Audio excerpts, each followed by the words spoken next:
This week in comic books, we get DC April. Yeah, it's a little early, but there's plenty of apes in it for you, no doubt about that. In Marvel, we get Web of Spider-Man.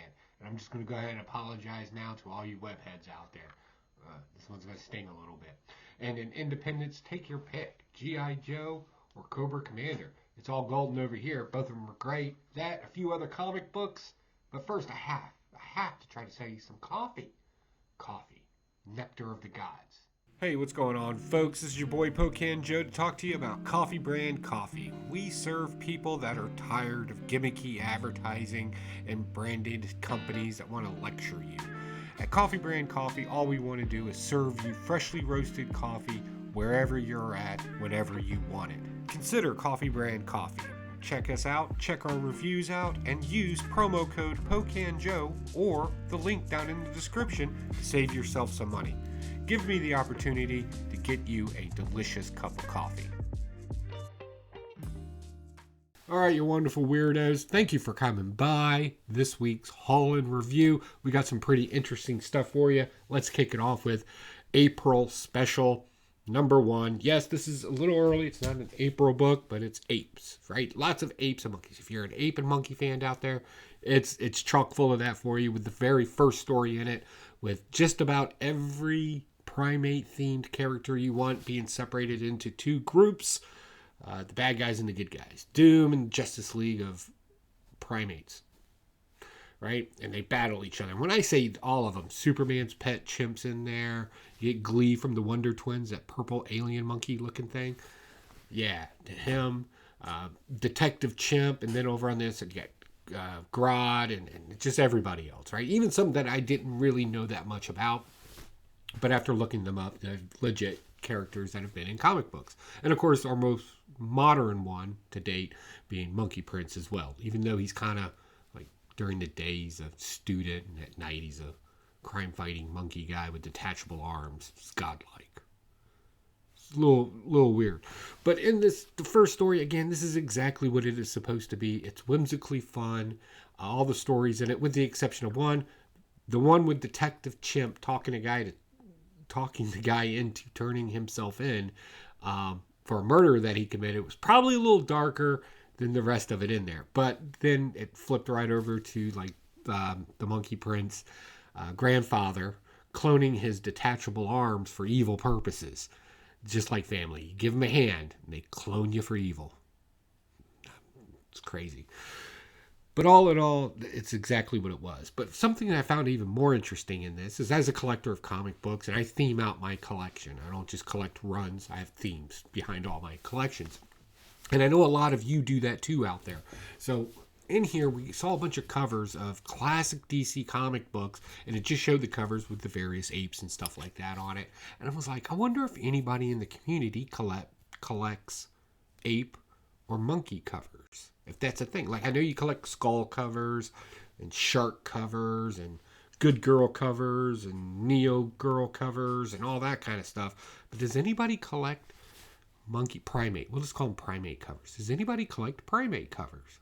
That's interesting. Let me know if you do or know somebody that does. Let me know down in the comments, because I was wondering, like, how would you even search for something like that? Just type in primate covers comics? I don't know. Help me out. Help me help you deliver good content. All right, next book. Let's jump into Hellblazer number 3. So I criticized the first 2 issues of this book. And I'm still kind of on a little bit of a criticism for it, but I think I kind of understand what's going on in this. So you have a main vein story in this, right? John Constantine trying to not only help himself, but help his friends over a supernatural situation that is happening. He's dead right now, but, magic woo-woo. He's able to animate himself. And we kind of dealt with this never dying, but ages. That's important to say. They're immortal, but they age, right? Individual tried to screw them over, but now we're kind of working around it as we bring Swamp Thing back to life, because when there's John Constantine, for some reason we have Swamp Thing in almost the majority of the storylines now. It's kind of weird, but it is what it is. But then we get this kind of secondary story about this obvious overrepresented topical issue that's right now with the border crisis and everything, and how certain individuals, especially this one, kind of fancies himself the hero, right? And he's bringing his pew pew out there to take care of business, but he's like specifically hunting like coyotes and drug dealers and stuff like that. Unfortunately, sometimes people shoot when they shouldn't shoot, and somebody innocent got hurt, and there was like a whole spirit supernatural thing associated with that too. I know this is a bad review, but it's honestly hard to kind of figure out what's going on in the story. So the whole concept of John Constantine coming to America and through Louisiana and everything else, these kind of secondary stories are associated with it. I'm assuming, and this is just me speculating, that there's this kind of spirit of America, right? And it's as complex and as convoluted as the people that live there. And John Constantine happened to navigate this while trying to do something on the side with it kind of overarching. That's the best I got. I'm going to go ahead and chase this down to see if I'm anywhere near being close to right on this. But all the good and the bad that is. I don't like current topical issues in a comic book format where it's obviously leaning very heavily in one direction. I don't care the direction. Let me be clear on that. Left, right, whatever the case may be. I'm a gray man. I'm always in the middle. But like I kind of see where it was going, but I just don't know if I like the presentation of it.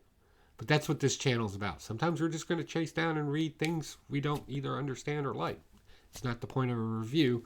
The point is to review. So we'll chase this down and see where it goes. But for right now, I'm still kind of like, what are you trying to convey to me, writer? Other than your beliefs. Because I don't care what your beliefs are. Beliefs are weird anyway. All right, moving on. All right, we got Justice League, Godzilla, and King Kong. I had to go with this cover because it is, one, just a beautiful cover. It's super cool. So you got a lot going in here. The Boogaloo has kicked off. All the monsters are heading to Metropolis because Lex Luthor is drawing them into him because he made a mech, a Godzilla mech, giant robot that he's sitting inside of. But because it's comic books, Batman has a giant robot too. So we're going straight like all the tropes in just about every anime out there. We have a plane that can transform into a smaller robot that shoots missiles, right? The Red Hood and Damian were in that. Godzilla is still trapped underneath the water. Superman woke up and was like, where's that dumb lizard at? I need to punch him in the face. And flies off to go meet him. Now, he's obviously, speculating, spoiler warning, he's going to free him to help fight the other monsters. We know King Kong is en route to kind of help as well, because those are like the two good guys to fight all the bad kaiju monsters. So as weird as that is, and it's so weird. Like, I never thought I would be reviewing something so close to anime on this channel before. That's not anime, but it has every single trope you could want in an anime, no doubt. We also got the Legion of Doom. They're going to come help Lex Luthor as well, because bad guys stick together, I guess. I don't know. It didn't really make it clear why they're just going to randomly show up after he just randomly abandoned them. Shazam is kind of out of the picture right now, probably in prison or dead. Speaking of dead, Guy Gardner died. They killed Guy Gardner. If you don't know who Guy Gardner is, he's a Green Lantern. By the way, all the Green Lanterns in DC's mainline stories have all come together to form one giant robot. I swear to God, it was Voltron. It was just a bad ripoff of Voltron. Remember the lions? And they're all, yeah, they did that. It was weird, but it's still so just entertaining. It's fun. It's not whimsical. I'm not going to say whimsical, but it is childish fun to see how they're just kind of shoehorning these concepts into a DC comic book story. And I'm not saying it's good or bad. I'm just saying you'll enjoy it. That's fair. There you go. All right, moving on to Marvel. We get Web of Spider-Man.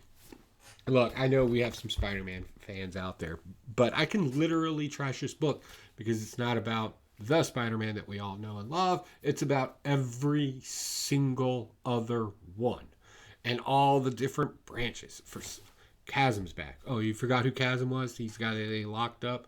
He's been rallying. If you don't know who Ben Reilly is, Ben Reilly's the clone of Peter Parker, who is Spider-Man. Nobody's story should be that complicated. Like, I don't even know why that guy's a character. Scarlet, Spider, Golden Goblin for some reasons back in it. Apparently he's going back to being the Green Goblin as he slowly becomes more and more evil. Gwen Stacy's in it for all you Gwen Stacy fans out there. And the TVA, the time variant people, they show up, from the movie because they're relevant right now. All this is just tiny snippets of the Spider-Verse and things to come. Looks like we're going to get the energy vampires back because vampires. I don't know. It's a bunch. This is not a comic book. We'll go that route. This is nothing more than a bunch of concepts and ideas that were thrown up on a wall, and they were like, "That's this month's comic book." It's just a bunch of storyboard that they just actually made a book out of instead of hashing it out and doing something with it. And I could care less about any of it. Like, it's just nothing. Sorry. And I'm a Spider-Man fan. Classic Spider-Man fan. Weird. All right, moving on. Let's jump into something I very much enjoyed, and still the smartest comic book out there. I feel like I have to say that every time I review this book. Fantastic Four. This is number 18. And in this one, we kind of do something cool. We talk about asteroids, right? So first, let's talk about the facts that they brought up into it, because you got to do. They always bring up some great facts in here. And at one point, the discussion about how the dinosaurs ended, because we're dealing with asteroids, the invisible ones. Don't get caught up in the woo-woo just yet.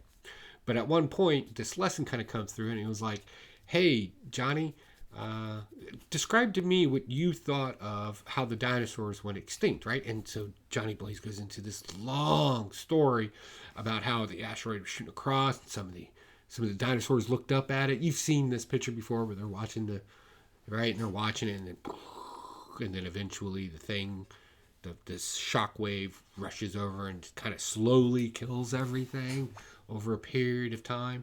And that is an absolutely false narrative that has not only been taught in schools, but shown over and over again. The fact of the matter is, when that asteroid hit, which we do know now where it's located, it's in the Gulf of Mexico, that it happened like 1 minute, everything was fine, you blinked, and it's a hellscape. Like, that's how fast it would have happened because of how much mass and the force of that impact actually hit. And I thought that was great. I think little tidbits like that are smart. So what's the deal with the invisible? So somewhere in the universe, some invisible asteroids were coming. Now, is this absolutely something that could happen? Could an asteroid made from some sort of material bend light to make it appear to be invisible? Absolutely. Not to put any fears in anybody now, because the fact that the Earth's floating through space is a shooting gallery already, the fact that some could be actually invisible, it's a terrifying thought. You just need to bend light a little bit or reflect it back. Like that's it. It's so easy. Scary. But in this one, they come up with two different scenarios to take care of it. The reason why we took care of two scenarios in this and played them both out is because Franklin Richard, Reed Richards and Sue Storm's son, he kind of wakes up once a year and he gets the power of being basically omnipotent. He was full-time omnipotent before, almost godlike, created planets, life, the whole 9 yards, but kind of put himself to sleep. But once a year, it kind of takes back over and he kind of predicts the future, if you will. So given one set of scenarios, and then an old villain kind of pops back in after Franklin Richard thought that he figured everything out by shifting everything slightly in the past to make it happen in the future. This is the complicated part, right? He's working now to shift something slightly so it completely bypasses, which is a theory that's been thrown around about comics. If we see something that's kind of target us, if we could just change its trajectory ever so slightly, right, it would miss us. Interesting. So, old Nick, I'm not going to give the supervillain away. I want you all to read this comic book and see it for yourself because it's great.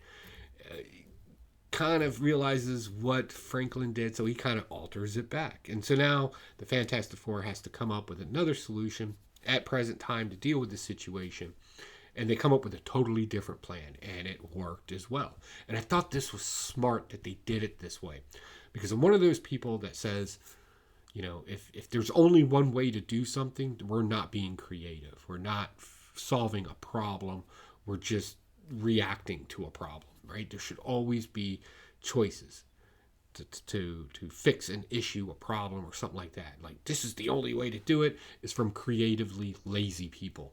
And I do not associate with that, right? I like people that have views and opinions that can create and do things, and sticking something like the Fantastic Four together and being able to see the creativity and where the creativity comes from, come from anybody. Anybody can have an idea, and then the function of the idea gets put to the hands of the people that are skilled.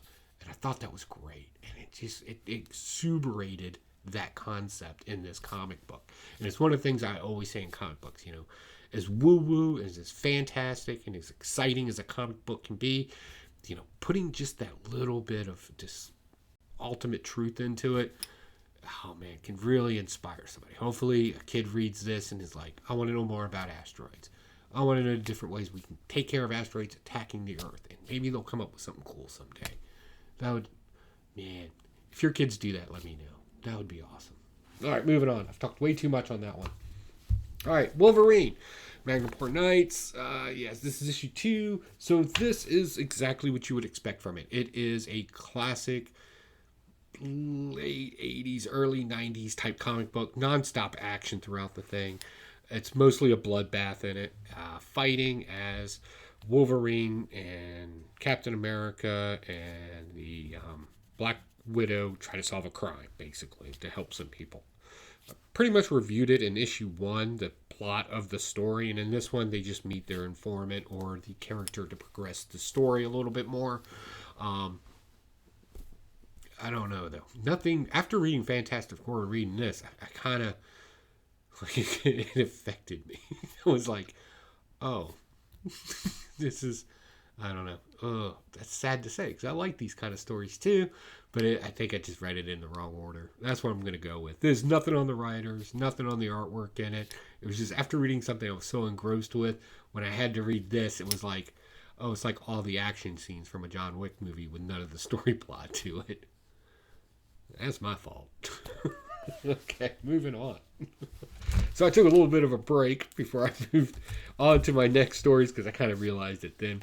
And then I came back and I read, you can't mess up my G.I. Joe. So I read G.I. Joe number 301. And can I just tell you, if I haven't already, if this is your first time watching this show, this is going to be 2 picks of the week. This one and Cobra Commander. These are my picks of the week. So yay. Right? So this is great. One, I'm getting caught up on that kind of 90s, early 2000s G.I. Joe that I didn't know very much, and I'm getting this, right? So what are we seeing here? Right now, Serpentor on Cobra Island with his mutated but highly advanced engineered zombies.